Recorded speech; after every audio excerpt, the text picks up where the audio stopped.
Hey everybody, KC here. So, we always talk about the importance of reducing friction for the customers.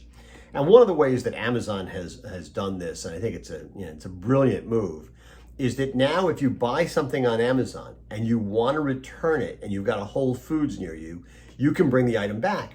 But you don't have to bring it back in a box. You don't have to bring it back in a bag or an envelope or anything like that. You just bring the item in. You arrange it all by email in advance. They send you a code, they scan the code, they take the item away, and it's just as easy as it possibly could be in terms of returning an item. But then today I just got another example of how really easy they're trying to make it. So wanted to make hamburgers on the grill, and I didn't really feel like going out to the store in terms of like getting out of the car because feels like 103 degrees here. I'm not really complaining. I know the folks out in the Pacific Northwest are having a much harder time of it than we are. But it really felt hot. So I figured I'm going to place the order online and I'm going to go to the Whole Foods and they're going to just drop it into the trunk, which is great. So I order some hamburger meat. I order some rolls, brioche rolls, because that's what Mrs. Content Guy, my daughter, really like. I got a couple of other things like olive oil, stuff like that we needed. Place the order, go down.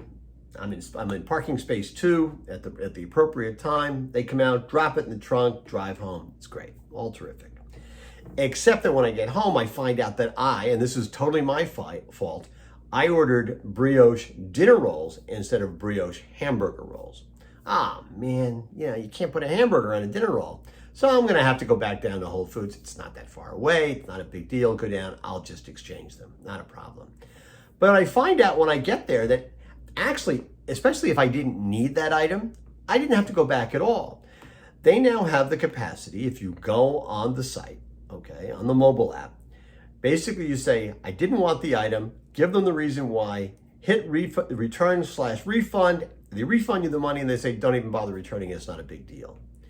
Now, I know there's a lot of cases when you buy stuff from Amazon that it's not that expensive, where they say, don't bother returning it, it's not worth it. But in this case, it's the supermarket.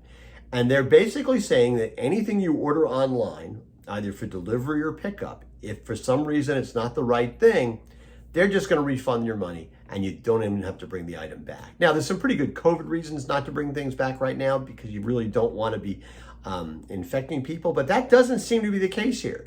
This seems to be just a matter of, listen, it's just not worth it. Keep the item, whatever you're going to do, we're happy to refund your money. It's completely taking friction out of the system. And listen, we know there are retailers out there, if you brought an item back, they might give you a hard time, not realizing that it's really not worth it because all you do is alienate the customer. Again, it's so important for retailers to figure out every way possible to remove friction from the system, to look at the entire customer experience, whether it's online, in-store, whatever, and say, where are the places where we're getting in the way of the customer having an enjoyable experience? We're getting in the way of the sale. We're getting in the way of having that customer come back to us all the time because we make it so simple. All of those places, that's friction.